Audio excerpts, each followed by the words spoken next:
நாம் தினந்தோறும் நம்மளோட நாட்களை சுறுசுறுப்பாக தொடங்குறதுக்காகவும் நாம் தூக்கத்திலேருந்து தப்பிக்கிறதுக்காகவும் கூடவே நாம் செய்யக்கூடிய வேலையில் அதிக கவனம் செலுத்துறதுக்காகவும் நாம் டயர்ட்னஸை போக்குறதுக்காகவும் நாம் எதை பயன்படுத்தணும் உங்களுக்கு எல்லாத்துக்குமே தெரியும். டீ அப்புறம் காஃபி. இந்த டீ அப்புறம் காஃபியில் ஒரு முக்கியமான ஒரு காமனான ஒரு கெமிக்கல் இருக்குது. அந்த கெமிக்கல் காம்பவுண்ட் தான் கேஃபைன் அப்படின்னு சொல்லக்கூடிய ஒரு கெமிக்கல் காம்பவுண்ட். ஸோ இந்த வீடியோவில் அந்த டீ அப்புறம் காஃபியில் உள்ள கேஃபைன் அப்படிங்கிற காம்பவுண்ட் நம்மளை எப்படி தூக்கத்திலேருந்து கட்டுப்படுத்துது, கூடவே நம்மளை உற்சாகமாக எப்படி ஒரு குறிப்பிட்ட நேரத்தில் வச்சிருக்கு அப்படிங்கிற விஷயத்துக்கு பின்னாடி இருக்கிற சயின்ஸை பற்றி தான் இந்த வீடியோவில் நம்ம பார்க்க போகிறோம். நீங்கள் பார்த்துட்டு இருக்கிற விசைப்பலகை. என் பேர் ரஞ்சித் குமார்.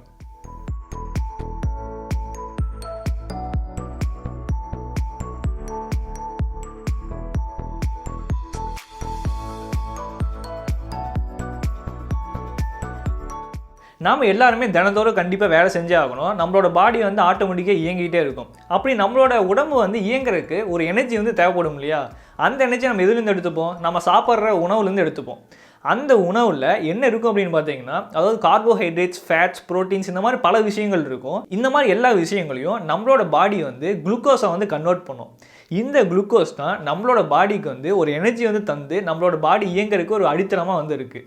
ஸோ இந்த மாதிரி நம்ம செல்லுலார் லெவலில், அதாவது செல் லெவலில் நம்ம போய் பார்த்தோம்னா அந்த செல்லில் மைட்டோகாண்ட்ரியா அப்படிங்கிற ஒரு பாகம் இருக்கும். இந்த மைட்டோகாண்ட்ரியா தான் நம்ம சாப்பிட்ற சாப்பாட்டிலேருந்து கன்வெர்ட் ஆன இந்த குளுக்கோஸ் இருக்குது பார்த்தீங்களா? இந்த குளுக்கோஸை ஹீட் பண்ணி ஒரு எனர்ஜியை கன்வெர்ட் பண்ணி சேவ் பண்ணும். ஸோ இந்த ஹீட் பண்ணுறதுக்கு அந்த மைட்டோகாண்ட்ரியா எதை எடுக்கும் அப்படின்னு பார்த்தீங்கன்னா, நம்மளோட பிளட்டில் உள்ள ஆக்சிஜனை யூட்டிலைஸ் பண்ணிக்கும். நம்மளோட பிளட்டில் நம்மளோட லங்ஸ் மூலியமாக ஆக்சிஜன்லாம் போகுது பார்த்தீங்களா? ஸோ அந்த ஆக்சிஜனை நம்மளோட செல்லில் உள்ள அந்த மைட்டோகாண்ட்ரியா எடுத்துக்கிட்டு அந்த ஆக்சிஜனை எரிபொருளை பயன்படுத்தி இந்த குளுக்கோஸை ஹீட் எனர்ஜியை கன்வெர்ட் பண்ணும். இந்த ஹீட் எனர்ஜி ஏடிபி அல்லது அடினோசைன் ட்ரைபாஸ்பேட் அப்படிங்கிற ஒரு கெமிக்கல் காம்பவுண்டில் இந்த எனர்ஜி ஸ்டோர் பண்ணப்படும். இது உங்களுக்கு சுலபமாக சொல்ல போனால், இப்போ நம்ம இந்தியா நாட்டில் இருக்கோம்னு வச்சுக்கோங்க. நம்மளோட நாட்டில் ஏதோ ஒரு விஷயத்தை பொருளை வாங்கணும், இல்லை ஏதோ ஒரு விஷயத்தை நம்ம பண்ணோம் அப்படின்னா நமக்கு என்ன தேவைப்படும்? ருபீஸ் அப்படின்னு சொல்லக்கூடிய நம்மளோட கரன்சி தேவைப்படும்.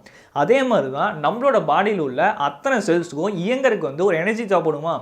அந்த எனர்ஜி எந்த ஃபார்ம் மூலிமா வருது அப்படின்னு நீங்கள் பார்க்குறப்ப, நம்மளோட நாட்டில் எப்படி ருப்பீஸோ அதே மாதிரி நம்மளோட செல்ஸை ஏடிபி அப்படிங்கிற மாலிக்யூலை தான் எனர்ஜியை பயன்படுத்தி அந்த செல்ஸில் இயங்கிட்டு இருக்கும். ஸோ எப்பப்பெல்லாம் இந்த செல்ஸுக்கு எனர்ஜி தேவைப்படுதோ, இந்த ஏடிபி அப்படின்னு சொல்லக்கூடிய அடினோசைன் ட்ரைபாஸ்பேட் மாலிக்யூல் இருக்குது பார்த்தீங்களா? இதில் ட்ரைபாஸ்பேட் அப்படின்னு தான் உங்களுக்கு தெரிஞ்சிருக்கும். அதாவது 3 பாஸ்பேட் இருக்கிறதா கணக்கு.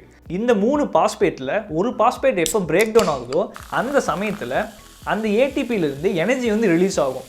அந்த எனர்ஜி தான் நம்மளோட செல்ஸ் பயன்படுத்தி இயங்கிட்டு இருக்கு. ஸோ இப்போ ஒரு பாஸ்பேட் போயிடுச்சா, அப்போ மீதி இருக்கிறது என்ன? 2 பாஸ்பேட் இல்லையா? ஸோ இதுக்கு பேர் ஏடிபி அப்படிங்கிற பேர், அதாவது அடினோசைன் டைபாஸ்பேட். டைனா என்ன? 2. அதே மாதிரி பார்த்தீங்கன்னா மோனோபாஸ்பேட், அதுக்கப்புறம் கடைசியாக எந்த பாஸ்பேட்டும் இல்லாமல் அடினோசைன் அப்படிங்கிற ஒரு காம்பவுண்டாக கடைசியில் நிற்கும்.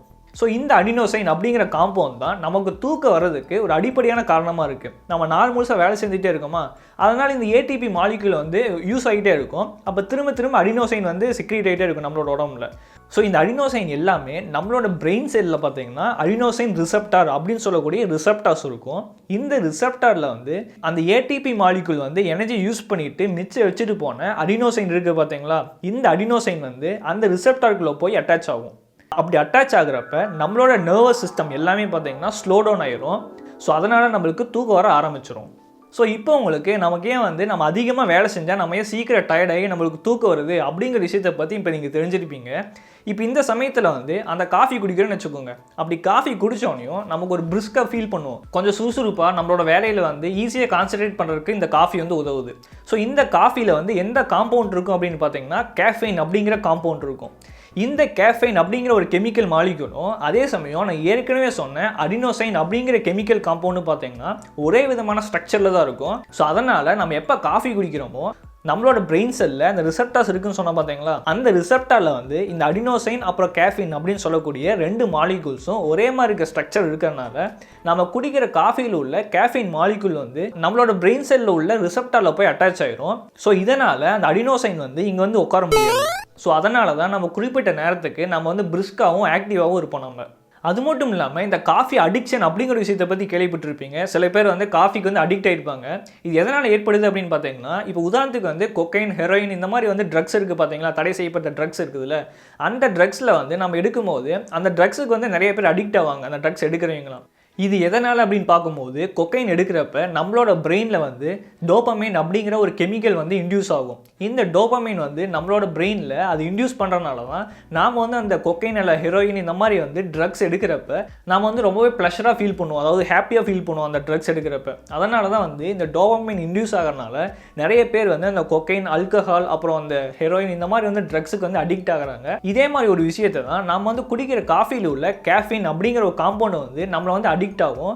அந்த அளவுக்கு வந்து எஃபெக்ட் ஏற்படுத்தினாலும் ஒரு சிறிதளவில் பார்த்தீங்கன்னா இந்த கேஃபைன் அப்படிங்கிற காம்பவுண்ட் வந்து நம்மளோட பிரெயினில் டோபமைன் அளவு வந்து இன்க்ரீஸ் பண்ணும். அதனால தான் நம்ம காஃபி குடிக்கிறப்ப நம்ம ரொம்பவே என்ஜாய் பண்ணி குடிப்போம்.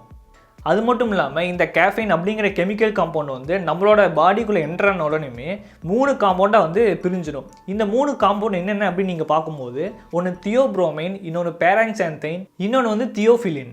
இந்த தியோப்ரோமைன் வந்து நம்மளோட பிரெயினில் போகிற ஆக்சிஜன் கண்டென்ட் வந்து இன்க்ரீஸ் பண்ணும். அதனால் நம்ம ரொம்ப ஆக்டிவாக ஃபீல் பண்ணுவோம். அதே சமயம் பேராக்சாந்தைன் அப்படிங்கிற கெமிக்கல் காம்பவுண்ட் வந்து அத்லெட்டிக் பெர்ஃபார்மன்ஸ் வந்து இன்க்ரீஸ் பண்ணும். இது எப்படி அப்படின்னு பார்க்கும்போது நம்மளோட பாடியில் உள்ள மெட்டபாலிக் ரேட்டை வந்து இன்க்ரீஸ் பண்ணுறதுனால நம்மளோட உடம்புல உள்ள கொழுப்பு சத்தெல்லாம் வந்து எனர்ஜியை கன்வெர்ட் பண்ணி உடனே நம்மளோட பாடிக்கு வந்து ஏதோ வேலை செய்கிறதுக்கு வந்து ஒரு எனர்ஜி வந்து தருது. அதுக்கப்புறம் கடைசியாக உள்ள இந்த தியோஃபைலின் அப்படிங்கிற காம்பவுண்ட் வந்து நம்மளோட ஹார்ட் ரேட்டை வந்து இன்க்ரீஸ் பண்ணும். அதே சமயம் நம்ம என்ன வேலை செய்கிறோமோ அந்த வேலையில் உள்ள கான்சன்ட்ரேஷன் வந்து இன்க்ரீஸ் பண்ணும். இந்த நடுவில் சொன்ன இந்த பேராக்சாந்தைன் அப்படிங்கிற காம்பவுண்ட் வந்து நம்மளோட அத்லெட்டிக் பெர்ஃபார்மன்ஸ், அதாவது ஸ்போர்ட்ஸ் பெர்ஃபார்மன்ஸ் வந்து இன்க்ரீஸ் பண்ணணும் சொன்னால் பார்த்தீங்களா. ஸோ இதனால தான் இந்த ஒலிம்பிக் கேம்ஸாக இருக்கட்டும் இல்லை மற்ற ஸ்போர்ட்ஸ் கேம்ஸில் வந்து இந்த வேர்ல்டு ஆன்டி டோப்பிங் ஏஜென்சி அப்படிங்கிற ஆர்கனைசேஷன் வந்து என்ன பண்ணியிருக்காங்கன்னா அந்த ஸ்போர்ட்ஸ்லாம் வந்து பார்ட்டிசிபேட் பண்ணுறவங்களுக்கு வந்து யூரின் டெஸ்ட் வந்து எடுப்பாங்க. இந்த யூரின் டெஸ்ட்டில் வந்து ஒரு குறிப்பிட்ட அளவில் கேஃபின் கண்டென்ட் மட்டும் தான் அலௌட் அப்படின்னு சொல்லிட்டு ஒரு லிமிட் வந்து விதிச்சிருப்பாங்க. இந்த வீடியோவோட நிறைய பகுதிக்கு வந்தாச்சு. இப்போ உங்கள்கிட்ட ஒரு சின்ன ஸ்டடி வந்து காமிக்க விரும்புகிறேன். அந்த ஸ்டடியில் என்ன சொல்லியிருப்பாங்கன்னா, அதாவது நம்ம காஃபி குடிச்சிட்டு உடனே 20 நிமிஷம் நம்ம தூங்கி எழுந்திரிச்சோம்னு வச்சுக்கோங்க. அப்போ வந்து நம்ம சாதாரணமாக காஃபி குடிச்சிட்டு உடனே ஒர்க் பார்க்குறத விடவே இந்த நம்ம 20 நிமிஷம் தூங்கி எழுந்திருக்கோம் பார்த்தீங்களா, இதுக்கப்புறம் நம்மளோட பெர்ஃபார்மன்ஸ், அதே சமயம் நம்மளோட மெமரி பவர், நம்மளோட பாடியில் உள்ள எனர்ஜி லெவல் எல்லாமே வந்து ரொம்பவே அதிகமாக இருக்கிறது தான் இந்த ஸ்டடியில் வந்து சொல்லியிருக்காங்க. இது எதனால் அப்படின்னு உங்களுக்கு கண்டிப்பாக தெரிஞ்சிருக்கும். அது என்ன அப்படின்னு நம்ம பார்க்கும்போது நம்ம 4 முழுசாக வேலை செய்யணும் பார்த்தீங்களா, அப்படி வேலை செஞ்சு நடக்கும் இந்த ஏடிபி மாலிக்யூல் வந்து நம்மளோட செல்ஸ்லாம் பயன்படுத்திட்டு மிச்சத்தை வந்து அடினோசைன் வந்து விட்டுட்டு போகுமா. அந்த அடினோசைன் அளவு வந்து நம்மளோட பிரெயினில் அதிகமாக போனனால தான் நமக்கு வந்து தூக்கம் வரும். ஸோ நம்ம தூங்கி எந்திரிச்சிட்டோம்னா அந்த அடினோசைனோட கான்சன்ட்ரேஷன் வந்து நம்மளோட பாடியில் வந்து குறைஞ்சிருமா. அந்த சமயத்தில் நம்மளோட பாடியில் நம்ம ஏற்கனவே குடித்தோம் பார்த்தீங்களா காஃபி, அந்த காஃபியோட கேஃபைன் மாலிகூல்ஸ் மட்டும்தான் இருக்கும். ஸோ இதனால் அந்த கேஃபைன் மாலிகூல் வந்து அடினோசைனோட போட்டி போட தேவையில்லை. அதனால் நம்ம தூங்கி எந்திரிச்ச உடனே ரொம்ப பிரிஸ்காக வந்து நம்ம ஃபீல் பண்ணுவோம். கண்டிப்பாக இந்த வீடியோ மூலிமா நம்ம ஏன் டீ அப்புறம் காஃபி குடித்தோடனே நம்ம ஃப்ரெஷ்ஷாக ஃபீல் பண்ணுறோம் அப்படிங்கிற விஷயத்துக்கு பின்னாடி இருக்கிற சயின்ஸை பற்றி இந்த வீடியோ மூலிமா உங்களுக்கு தெரிஞ்சிருக்கும் அப்படின்னு நான் நம்புகிறேன். இந்த வீடியோ உங்களுக்கு பிடிச்சிருந்தா மறக்காமல் கீழே லைக் கொடுங்க. அதே சமயம் உங்களோட ஃப்ரெண்ட்ஸுக்கும் முறையினருக்கும் இந்த வீடியோவை ஷேர் பண்ணுங்கள். நீங்களும் என்னோட சோஷியல் மீடியாவில் ஃபாலோ பண்ணீங்கன்னா ட்விட்டர், இன்ஸ்டாகிராம், அப்புறம் ஃபேஸ்புக் மறக்காம போய் ஃபாலோ பண்ணிவிட்டு உங்களோட சஜஷன் வந்து அங்கே தெரிவிங்க. நன்றி. உங்களிடம் வந்து விடைபெறுவது ரஞ்சித் குமார். நீங்கள் பார்த்துட்டு இருந்தது விசை பலகை.